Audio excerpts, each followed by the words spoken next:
Bonjour, merci à tous d'assister à cette deuxième table ronde que DGT Formation organise. Nous avons voulu parler sur la première table ronde d'écotourisme.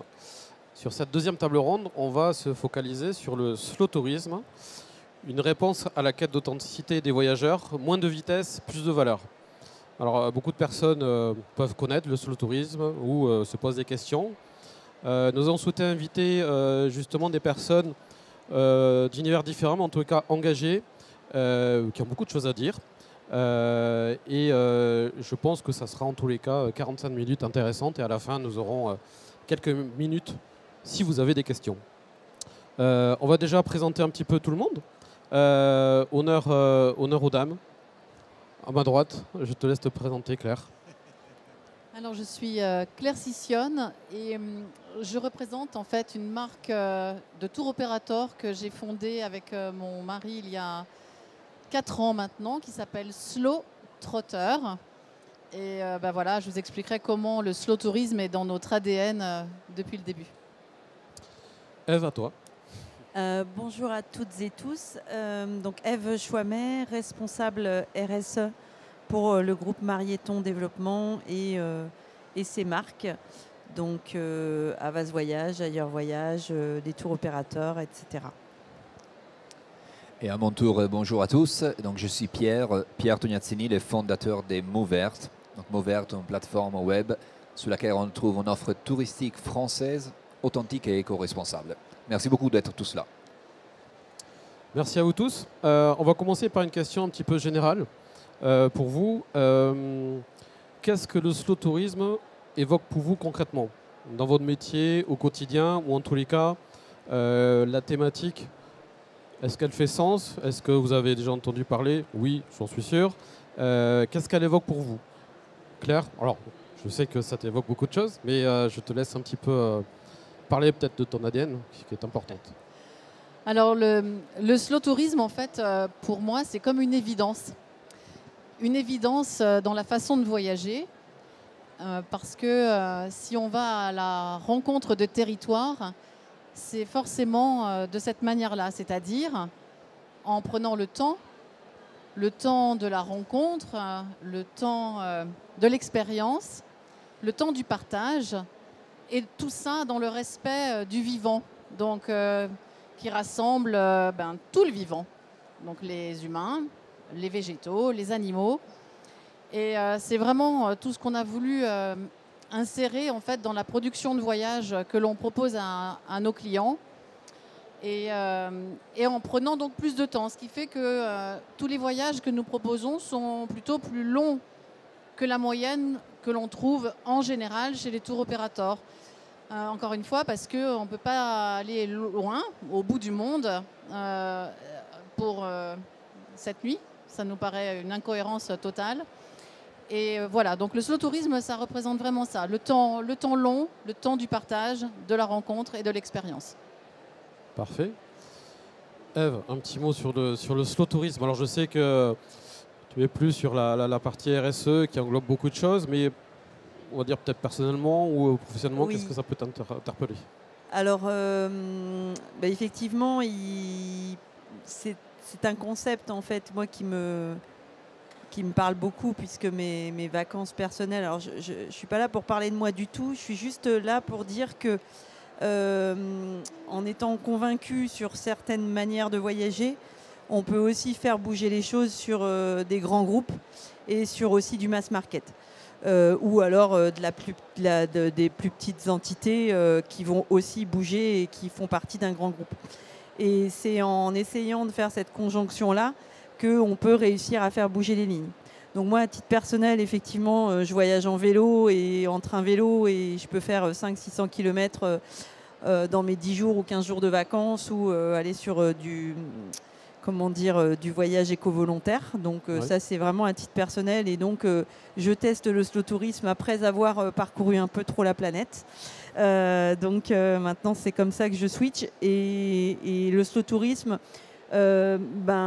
si déjà il peut se mettre par petites touches dans certains voyages, c'est déjà ça de gagner. Et si on peut proposer au milieu de tous ces voyages un petit peu plus courts, un petit peu plus impactants, etc. Si on peut en proposer quelques-uns, eh bien c'est aussi ça de gagner. Voilà un petit peu ce qui m'anime moi aujourd'hui. Voilà. Merci. Pierre? Oui, difficile à compléter avec beaucoup de sujets que vous avez déjà évoqués pour ne pas se répéter. J'ajouterai autant, j'ajouterai effectivement les moyens de transport, également l'expérience. Prendre le temps de connaître les gens locaux, prendre le temps de connaître les traditions qui l'entourent un territoire, prendre le temps de vivre une expérience liée au lieu que vous visitez. Donc je pense que le slow tourisme, c'est ça. C'est aussi bien de prendre ce temps-là et de comprendre et répartir avec quelque chose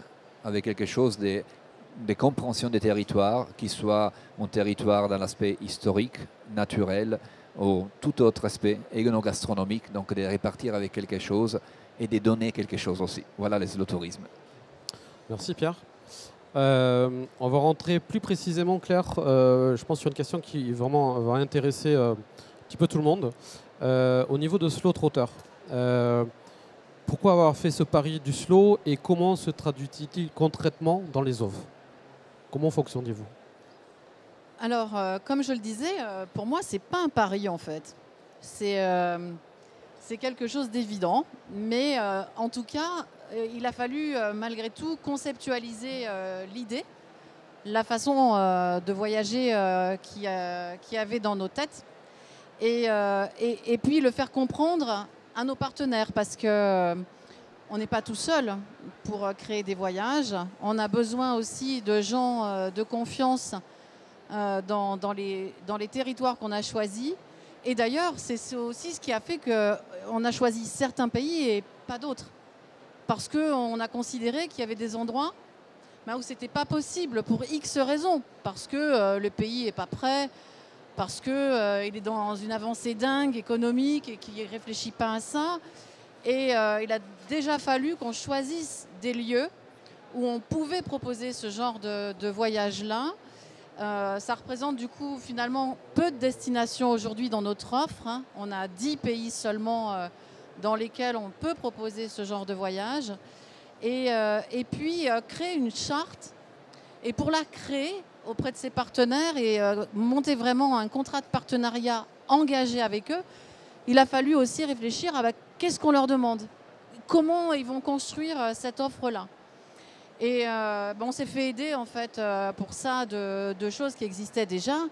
L'Organisme mondial du tourisme avait déjà posé des définitions en fait. Qu'est-ce que l'économie durable dans nos métiers? Eh bien, c'est travailler autour de l'économie locale, autour de l'aspect social dans le territoire, du respect de la vie sociale, et puis autour de l'écologie. À partir de là, on a pu vraiment commencer à se dire, OK, on va travailler sur nos hébergements, travailler sur les expériences que vont vivre nos clients sur le territoire et s'assurer que la vie sociale des personnes qu'on fera travailler sera respectée aussi. Voilà, c'est tout ça qu'il a fallu mettre en œuvre. Parfait. Pierre, j'avais une question sur Mouverte. Donc, qui valorise un tourisme durable, authentique aussi, c'est important le mot authentique. Il y a des algorithmes, puisqu'on est sur un site digital, qui est co-construit, je crois, avec Clévert et Bienvenue à la ferme. Comment cet outil soutient-il concrètement justement cette vision du slow tourisme? Comment ça fonctionne? Alors oui, on va juste préciser, ce que Mouverte apporte, c'est un marketplace sur lequel on propose une offre touristique française. Donc c'est important de dire. Donc nous, on fait des linkoming, si on peut dire ainsi. Et on a créé justement, comme tu dis, un algorithme.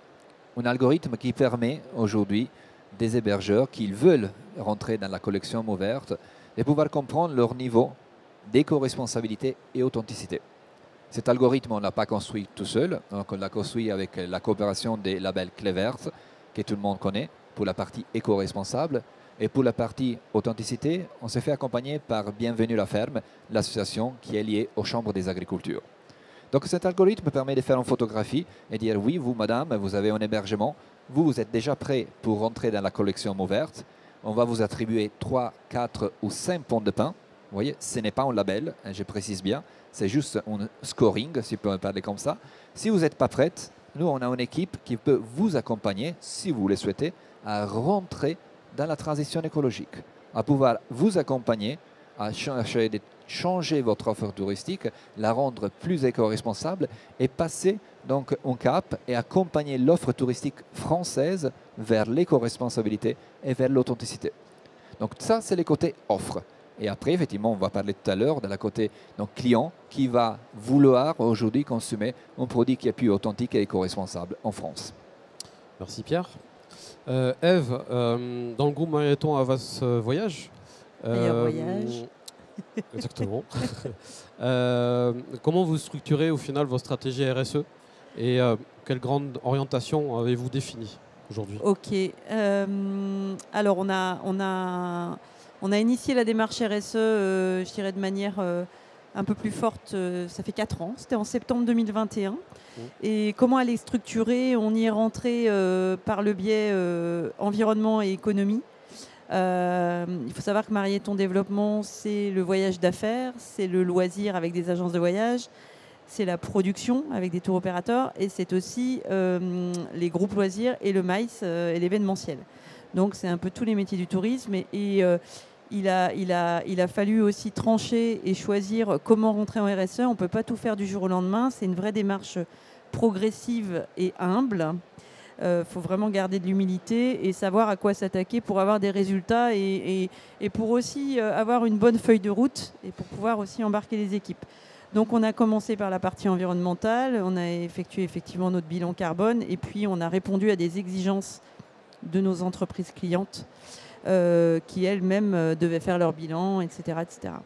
Et de là, sur la partie tour operating, production et loisirs, donc là où on va plus pouvoir parler de tourisme responsable ou d'écotourisme ou de slow tourisme, on a effectivement développé des offres sur la mobilité bas carbone où là on va proposer du train systématiquement dans nos outils. Donc un peu plus qu'avant, parce qu'avant c'était quasiment inexistant. Bon, le slow tourisme, hein, selon l'ADEME, c'est l'expérience, c'est le temps, et c'est la mobilité bas carbone, et c'est le patrimoine. Quand on a dit ça, qu'est-ce qu'on en fait? Est-ce qu'on va proposer ça systématiquement? Nous, on ne peut pas sur le mass market, clairement, puisqu'on a des clients, ils n'ont pas envie de faire du slow tourisme, et ils ont le droit aussi. Donc on va soit suivre des agences qui sont vraiment... je dirais, très orienté RSE et dans une démarche de slow tourisme, et là on va les accompagner. Ou alors on va aussi le mettre dans notre production en insistant sur la mobilité bas carbone et mettre aussi de l'expérience, avec peut-être un peu plus de temps aussi. Et sinon, et aussi sur le patrimoine. Et puis on va également pouvoir le proposer, par exemple, je pense à nos cellules événementielles, qui, elles, vont être plus sur du local en France et qui vont pouvoir aussi proposer de l'expérience avec de la mobilité moins carbonée, des expériences vélo, etc., des expériences aussi à la ferme, en local. Donc voilà, en fait, tout dépend du métier qui est derrière et tout dépend de qui veut le proposer, mais on ne peut pas le faire en masse, mais ça ne veut pas dire aussi qu'on l'oublie. Et l'essentiel, c'est d'y aller, quoi. Ok, merci Ève. Claire, une question... qui est intéressante, je pense. Alors, le slow tourisme, voilà, je pense que ça doit être comme l'écotourisme, et après on va parler de la partie régénérative et immersive. Je pense que c'est important parce qu'au jour d'aujourd'hui, juste une aparté, le durable, ça ne se vend pas. Au jour d'aujourd'hui, il faut oublier, je vous le dis, et beaucoup le disent aussi. Mais vous, par rapport à ce que vous faites chez Slow Trotter, comment combinez-vous expérience authentique, mobilité douce et exigence de confort de la clientèle? En fait, c'est assez facile parce que, alors ça dépend des pays quand même, hein. Oui. Il y a des pays qui ont déjà cette envie-là d'avancer dans le bon sens depuis longtemps. Et puis, et notamment qui créent autour de leur communauté locale, en fait, hein, dans des villages, des lieux d'accueil super confortables. Donc chez Slow Trotter, nous on avait vraiment aussi cette envie-là d'allier cette expérience locale avec des hébergements de charme et confortables. Alors ça ne veut pas dire que ponctuellement, mais ce n'est pas une obligation, nos clients puissent aller vraiment de façon un peu plus, on va dire, plus sommaire, loger chez l'habitant. Mais globalement, on est plutôt sur des normes 4 étoiles. Et donc, c'est possible. En fait, c'est vraiment possible d'aller vers des logements qui sont très locaux, avec des matériaux locaux, avec des personnes formées localement dans les villages pour faire tourner leur petite boutique et de façon écologique en plus, quoi. Donc, on arrive très bien à le faire, en fait. Encore une fois, c'est plus facile, notamment en Asie, par exemple, que dans d'autres territoires comme en Amérique du Sud ou en Amérique centrale. Mais voilà, en fouillant, en cherchant bien, on arrive à le trouver quand même. Ouais, le sourcing est important et Exactement. c'est vraiment une grande partie aussi de la solution. Pierre, sur Mouvert, donc vous adressez sur du B2B, du B2C, en France et à l'international. Comment vous conciliez au final l'esprit slow avec la commercialisation à l'international et auprès du B2B? Comment vous fonctionnez? Alors, on a fait un pari particulier, vous entendez ces petits accents, hein, donc je ne suis pas français. C'est vrai que le territoire français a quoi de plus beau à offrir d'authenticité, d'énogastronomique, d'expérience dans la nature et de culturel. Tout à l'heure, vous aviez une chose très claire qui est on n'a pas le temps, il faut trouver le temps pour aller chercher et pour la ressourcer. Imaginez, je ne sais pas, un apiculteur dans les Alpes-Maritimes, il est hyper difficile pour un tour opérateur, pour une agence de voyage du nord de l'Europe ou encore de Belgique qui veut vivre une expérience authentique. Il est hyper difficile d'aller sourcer ces micro-solutions-là. Eh bien, nous, on a voulu apporter et faciliter celle-là. Donner la voix à des micro-producteurs, des micro-opérateurs professionnels de tourisme sous notre territoire, qui souvent, ils n'ont pas les moyens de traduire un site internet en 14 langues. Souvent, ils n'ont pas les moyens d'être ici sur un salon pareil parce qu'ils sont des petites structures artisanales de tourisme. Eh bien, nous, on a voulu fédérer justement sur notre site tout cet micro-univers français pour pouvoir apporter cette voix-là, eh bien, pas exclusivement aux clientèles françaises. Parce qu'il y a déjà pas mal de monde qui vendent la France aux Français, et tout le monde il est au courant de toutes les entreprises qui sont, mais il y a très peu de gens et très peu d'opérateurs comme nous qui prennent cette offre française. Ils se font les ambassadeurs dans le monde et on a été à Berlin, on a été en Angleterre pour faire la promotion de cette France-là qui souvent est peu connue et souvent très difficile à trouver sur les réseaux sociaux et sur les opérateurs présents. Et deuxième chose que tu m'as posé comme question, on ne s'adresse pas exclusivement B2C. Le B2C, vous savez, il est très difficile à pouvoir conquérir. Il faut des moyens pharaoniques pour aller chercher les B2C. Eh bien, nous, on s'est positionné d'aller chercher des B2B, de chercher ces opérateurs, ces agences de voyage, ces agences événementielles qui ont envie de proposer cette France-là. Et c'est comme ça qu'on a créé notre intranet avec des codes particuliers pour les professionnels du tourisme. Et aujourd'hui, une agence de voyage canadienne, il peut rentrer dans les sites Mouvert, sous un univers parallèle, avoir ses tarifs professionnels, ses disponibilités en direct et avoir donc toute une offre touristique qui n'était pas visible avant. Est-ce que j'ai répondu à ta question? Merci Pierre. Parfait. Oui, parfait. Merci. Une autre question pour Eve. Est-ce que vous avez mis en place des dispositifs, des actions concrètes pour faire évoluer justement les offres et les pratiques au niveau de vos agences? Est-ce qu'il y a des choses qui ont été mises en place récemment ou dans le futur? Alors, oui.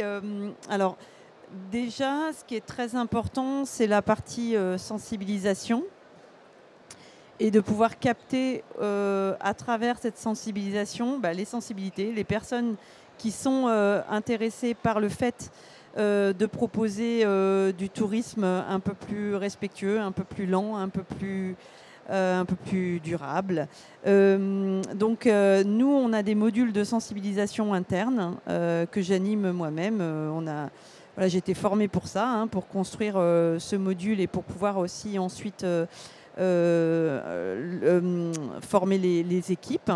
Donc on sensibilise aux enjeux environnementaux, mais pas que, et notamment aussi au label, à comment construire un voyage plus responsable, à comment aussi construire un voyage un peu plus lent en passant un peu plus de nuitées sur place, etc. en parlant des mobilités, en parlant aussi de l'expérience. Donc ça fait partie des choses qu'on a mis en place. Et puis ensuite, quand on a aussi notre tour opérateur qui avait à l'époque créé la brochure Voyamart Tomorrow. Alors ça vaut ce que ça vaut, mais c'était un premier pas dans le fait de s'autoriser à proposer sur du mass market des voyages plus lents ou plus respectueux, c'est-à-dire avec un minimum de nuitées sur place, etc. Alors on ne peut pas appeler ça du slow tourisme, hein, très clairement, mais au moins il y a eu cette volonté-là et ça a permis aussi, je dirais, d'ouvrir des chakras à certaines agences et à certains vendeurs. Donc ça, c'est plutôt bien. Et puis également, ce qu'on fait, c'est qu'on est très à l'écoute, enfin moi pour ma part et avec toute l'équipe d'ambassadeurs et aussi d'autres équipes, on est très à l'écoute des volontés individuelles, isolées. C'est-à-dire que demain, j'ai une agence qui me dit « Ève, je voudrais faire une soirée sur le slow tourisme ou sur le tourisme durable. Est-ce que tu peux m'accompagner? Est-ce qu'on peut mettre quelque chose en place avec nos partenaires ?» On a le partenaire Écoterie, notamment sur la gestion de forêts durables, qui fait partie des solutions de contribution par la nature. Donc voilà, on peut mettre des choses en place. On a également notre service événementiel, donc Ayer Events, qui a proposé un séminaire à ses équipes dans une ferme mellifère, et on est resté sur du local avec un intervenant de Clé Verte aussi qui est venu pour pouvoir justement sensibiliser à toutes ces questions-là. Donc je dirais que la grosse partie chez nous, c'est la sensibilisation, c'est de mettre du produit aussi à disposition. Et puis, c'est de rester humble. C'est-à-dire que voilà, on ne peut pas tout transformer, mais en tout cas, on y va. Et surtout aussi d'encourager celles et ceux qui veulent faire. Exactement. Je pense que c'est très important en fait au niveau des agences, parce que chaque agence est différente, chaque personne est différente.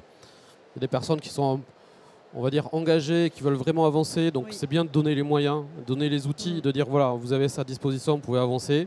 D'autres qui vont peut-être pas le faire. Mais en tous les cas, je pense que l'agence est aussi force de proposition. Oui. C'est vraiment important. Le client, oui, a des décisions à prendre, veut voyager, mais derrière, l'agence aussi doit dire, ben voilà, on peut vous proposer aussi d'autres choses parce qu'on a la possibilité, on a des outils, on a des leviers. Donc voilà, c'est accepté, c'est pas accepté, mais au moins, ils le savent. Et derrière, ça permet de changer un petit peu aussi l'imaginaire en disant, tiens, ben, je vais repartir dans cette agence parce qu'en fait, ils m'ont proposé quelque chose de différent, d'intéressant, que je pensais trouver que peut-être sur le digital ou ailleurs. Et derrière, je vais revenir parce qu'ils ont montré leur expertise et ils sont vraiment avancés là-dessus. Je pense que c'est en tous les cas important de le préciser. Et juste une dernière précision aussi, ce qui est important, c'est de valoriser effectivement l'existant, hein, avec donc les personnes qui sont vraiment sensibles à cette question. Et c'est aussi de pouvoir valoriser tous les métiers à travers dans cet existant. Je pense aussi au groupe loisirs. La partie production a monté aussi une gamme de produits un petit peu plus respectueux et un petit peu avec du temps long. De l'expérience différente, avec des ONG, etc. Donc en fait, voilà, il y a de très bonnes volontés, même au sein des groupes comme le nôtre, et l'essentiel, voilà, c'est de les mettre en avant et puis surtout de les encourager. Et ça fait des petits après. Exactement. Voilà. Claire, j'ai une question qui, je pense, est aussi intéressante. Vous reversez un pourcentage de chiffre d'affaires à des causes sociales. Comment ça influence votre manière de collaborer avec vos partenaires locaux? Comment vous sélectionnez? On sait que des agences peuvent dire tiens, mais voilà, je vais reverser tel pourcentage dans une association, mais je ne sais pas quelle association prendre. Est-ce que c'est du greenwashing, pas du greenwashing? C'est pas évident. Alors, je dis toujours, c'est bien de planter des arbres, mais quand on n'a pas possibilité de vérifier, c'est un peu compliqué. En France, il y a des choses aussi qui existent au niveau association qui peuvent être intéressantes, ou en Europe, avec justement une mise en avant, une communication en disant voilà, on reverse, mais vous avez la preuve en vidéo ou tout ce que vous voulez au niveau support pour dire que ça existe et c'est réel et qu'on le suit. Comment vous fonctionnez, vous, par rapport à ça?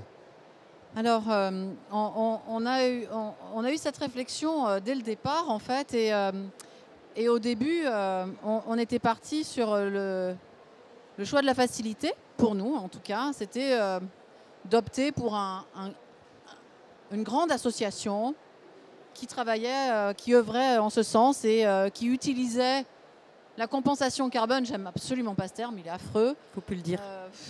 En fait, évidemment qu'on prend l'avion pour aller à l'autre bout du monde. Donc, malheureusement, aujourd'hui, on ne sait pas faire autrement. Donc, pour autant, tout ce qu'on peut y apporter et recevoir est quand même très intéressant.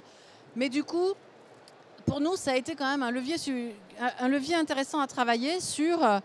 en tout cas, on a des outils pour calculer ce qu'on consomme en carbone pour se rendre sur le territoire. Cet argent-là, on a finalement choisi, en s'aidant de nos partenaires locaux, de le reverser à une association locale. Parce que ce qu'on voulait, c'était qu'il arrive directement sur des enjeux qui étaient importants pour le territoire qu'on allait visiter. Donc plutôt de le donner en effet à une grosse association qui allait ou changer des modèles de cuisson ou planter des arbres, nous on a préféré choisir des associations dont les enjeux étaient importants localement. Par exemple, à Bali, on reverse cet argent-là à une association qui travaille que sur l'eau, la propreté de l'eau et qui notamment instruit les enfants sur l'importance de la protection de cet environnement-là chez eux. Au Laos, et tout petit pays avec encore un artisanat local très ancré, on soutient une petite association qui valorise justement cet artisanat pour garder ses traditions et ses coutumes dans l'artisanat. Voilà, en fait, à chaque fois, on a choisi une association locale. Et puis, comme on avait quand même aussi envie de balayer devant notre porte en France, on a juste choisi un sujet qui nous touche personnellement, mais c'est très très personnel en fait.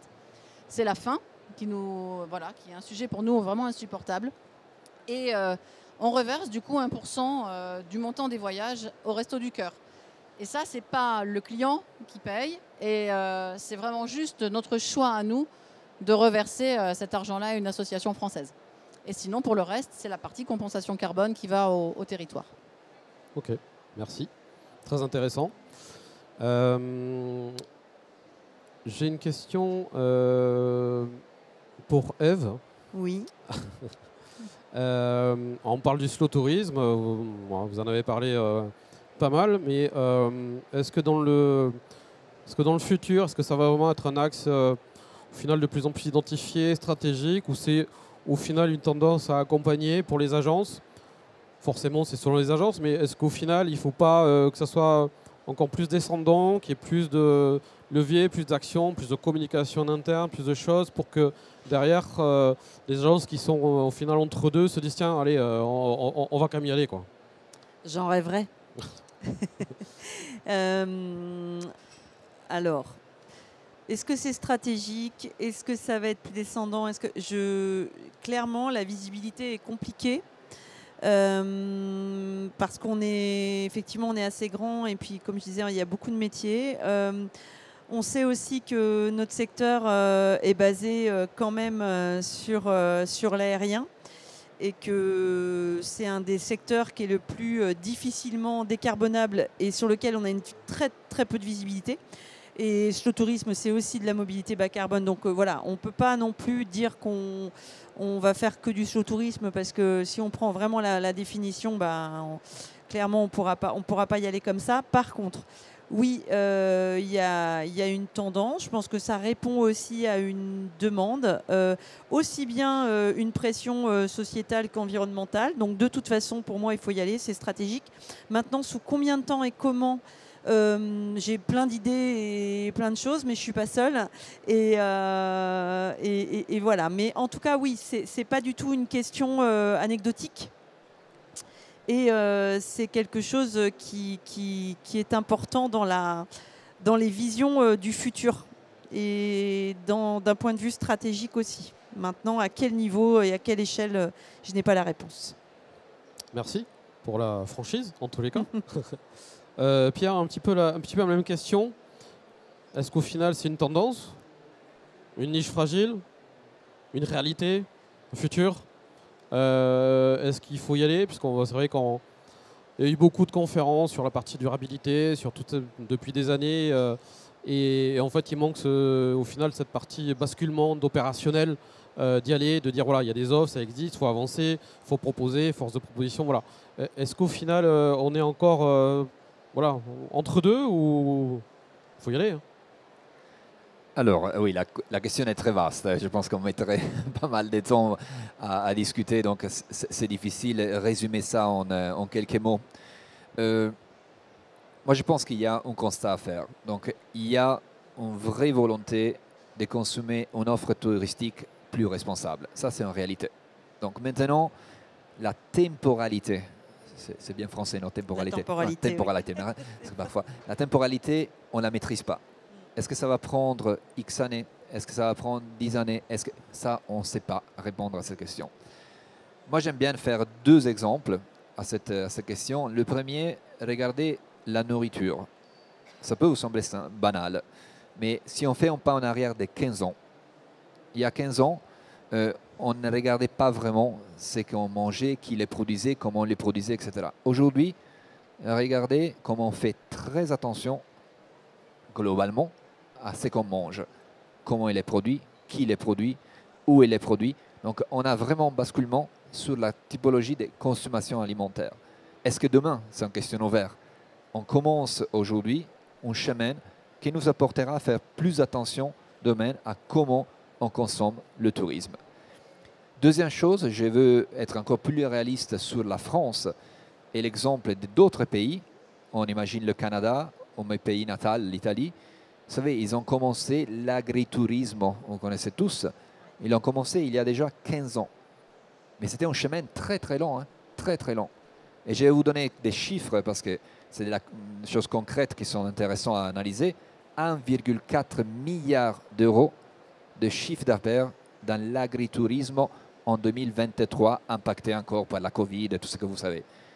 Aujourd'hui, un parallèle sur la même année, Gîtes de France, si on fait un comparatif est vraiment très banal, mais voilà, on va chercher des comparés aux comparables, 700 millions d'euros. Vous voyez donc que ça fait presque le double.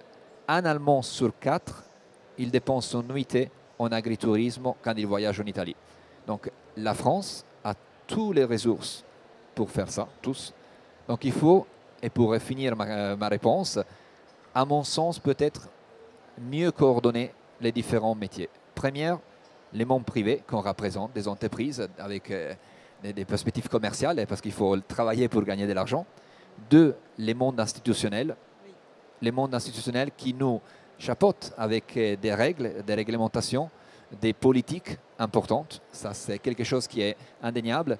Et troisième, et souvent ça on l'oublie, et s'il y a des journalistes, s'il vous plaît, pensez-y, c'est les mondes associatifs. Les mondes associatifs qui font un travail extraordinaire dans l'ombre. Souvent, peu de monde les considère. Et si ces trois-là, ils arrivent à travailler ensemble, on va réussir, à mon sens, à accélérer les choses de façon extraordinaire.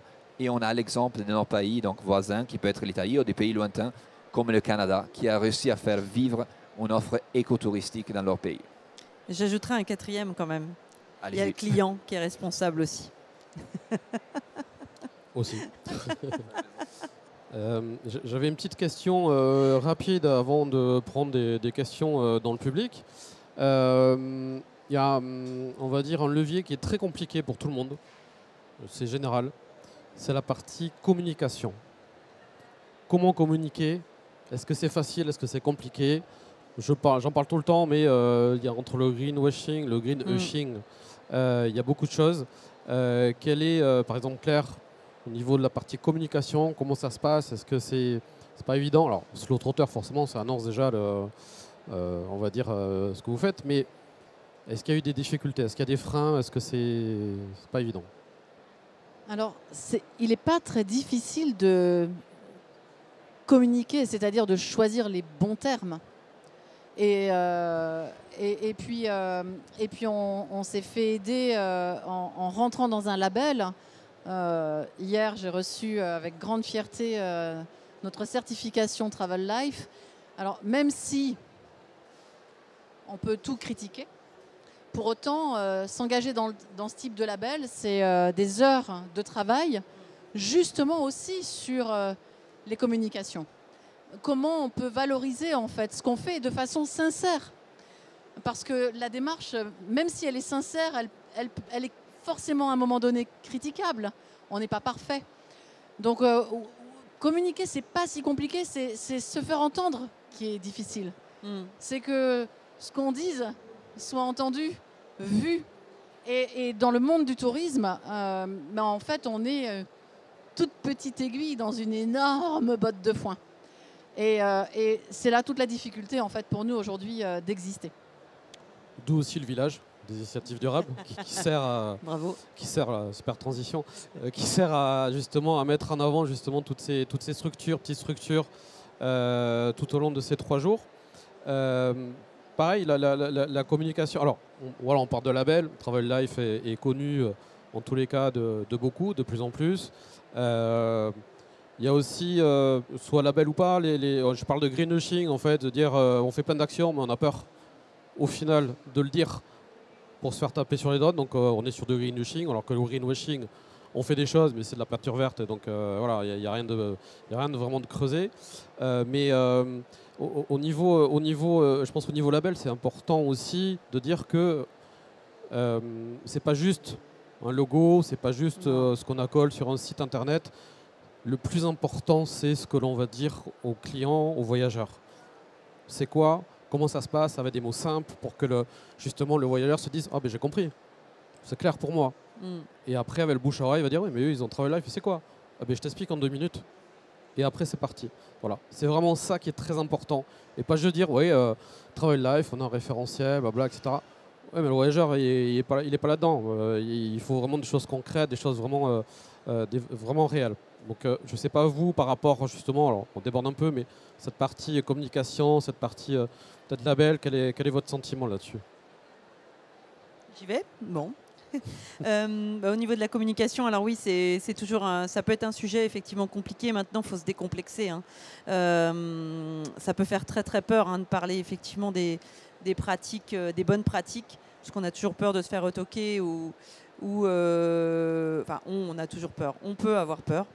Maintenant, si on se documente un petit peu, si on fait attention et si on est guidé justement par tout le travail qu'on fait pour être labellisé ou pour le moins se faire évaluer. Moi, je pense à EcoVadis ou au Pacte mondial des Nations Unies auquel on adhère.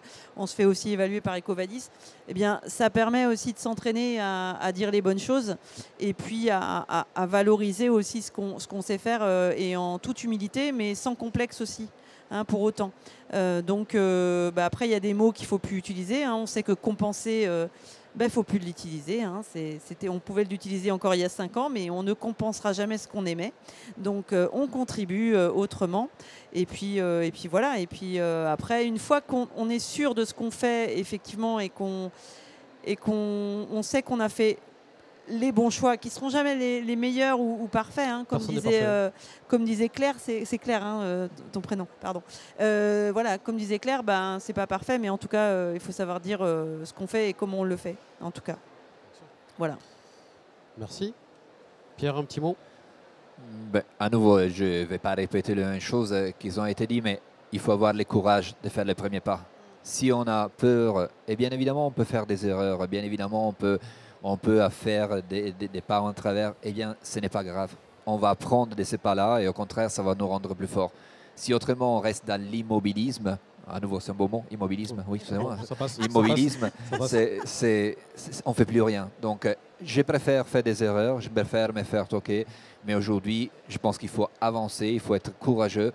On a les ressources pour le faire, à mon sens, en France, donc il faut s'engager. Et après, il y aura des réfractaires, il y aura des personnes qui vont nous suivre. Eh bien, c'est comme ça. Exactement. Donc, engagez-vous sur l'écotourisme, engagez-vous sur le slow tourisme, engagez-vous sur le régénératif, sur l'immersif. C'est des mots qui peuvent être un petit peu plus simples que le durable, qui est compliqué, qui va permettre justement de réenclencher ou d'enclencher justement ces discours, ces échanges avec les voyageurs, avec les producteurs, avec les réceptifs, avec tout le monde. Voilà, je pense que c'est très important en tous les cas. Je ne sais pas s'il y a des questions dans le public, profitez-en. Ils sont là, donc oui, à droite.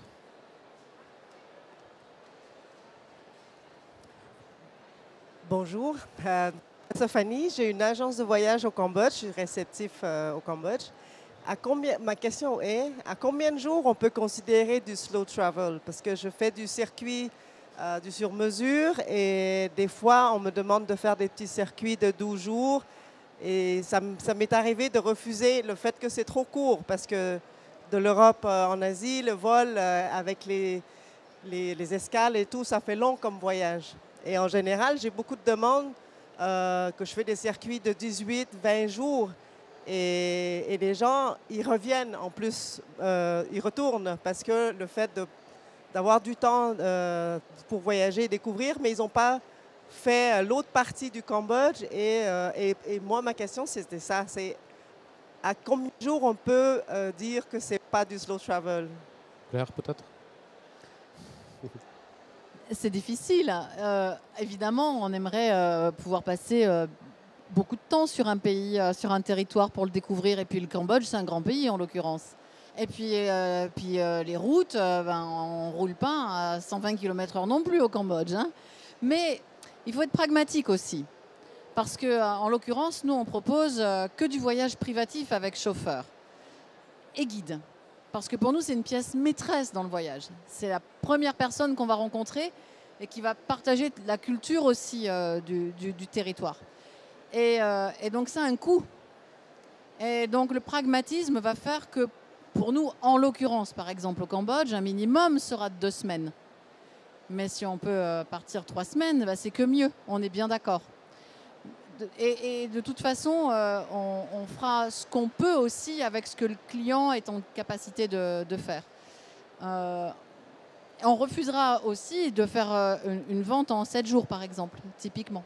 Ça n'a vraiment pas de sens. Ou de vouloir visiter 3 pays en un voyage, par exemple, typique sur cette région du monde. Ça non plus. Mais après, voilà, il faut expliquer pourquoi on propose ça. Alors, moi, effectivement, je voudrais ajouter quelque chose par rapport à cette question qui est très intéressante. C'est la question du consommateur et effectivement et aussi des professionnels que nous sommes. Moi, je n'ai pas la réponse à cette question, malheureusement, parce que je pense qu'on manque encore de référentiels.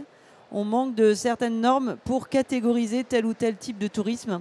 Alors, on a la définition de l'ADEME, que j'ai dit tout à l'heure. Mais malheureusement, je pense qu'effectivement, ça serait bien. Alors, peut-être qu'après, ça serait peut-être trop restrictif.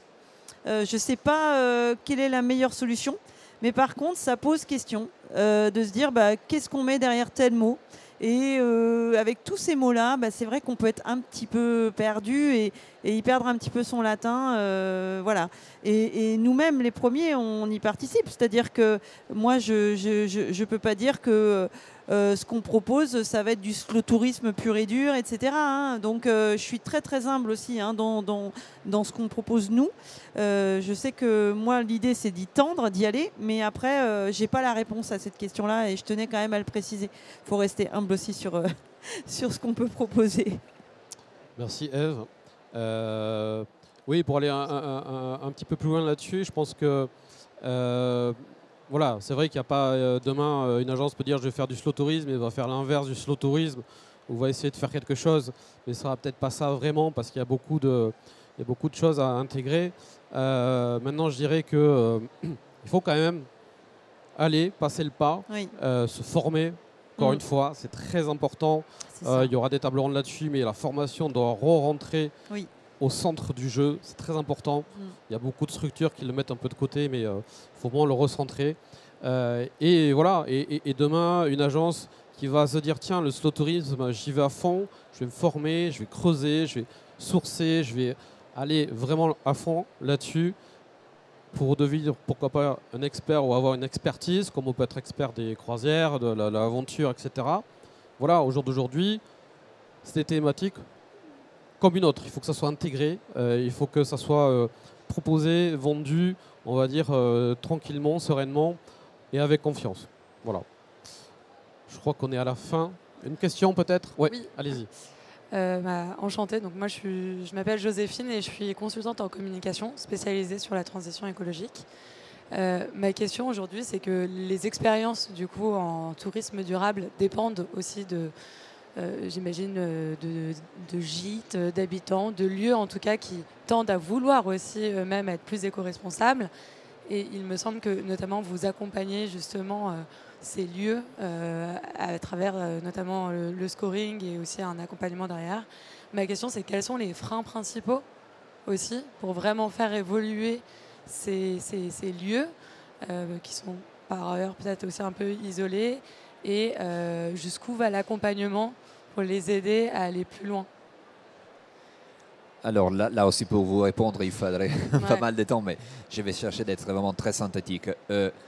Première chose, c'est les objectifs que vous souhaitez. Vous êtes un hébergement, quels sont vos objectifs? Quelles sont vos envies? Où vous voulez mettre les curseurs? Voyez. Donc, est-ce qu'aujourd'hui, c'est une approche à l'éco-responsabilité, une approche au slow tourisme? Celle-là, c'est plus que suffisant pour démarrer. Il ne faut pas penser que, comme ça, d'un claquement des doigts, on passe du blanc au noir. Non, ce n'est pas possible. Donc, il faut vraiment un moment de transition qui démarre déjà la transition écologique. Et un deuxième élément, c'est les budgets. Voyez. Donc, parfois, les hébergeurs, ils ont peur de rentrer dans la transition écologique. Mais ils ne savent pas que rentrer dans la transition écologique, c'est tout simplement mettre un robinet avec un débit 9 litres minute au lieu de 14 litres minute et coûte 29 € hors taxe. 6, merci beaucoup. On a un hébergeur qui est ici avec moi, donc merci beaucoup. 6 litres minute au lieu de 14. Et vous avez déjà fait un petit pas. Quand je dis, c'est le premier pas après l'autre, etc. Donc c'est naïf créer et penser qu'on peut passer vraiment de jour au lendemain, de rien à tout. Voilà. Merci. Merci Pierre, merci à tous. On vous attend pour une prochaine table ronde. Régénératif et merci. Merci à vous tous. Merci Eve, Pierre et Claire.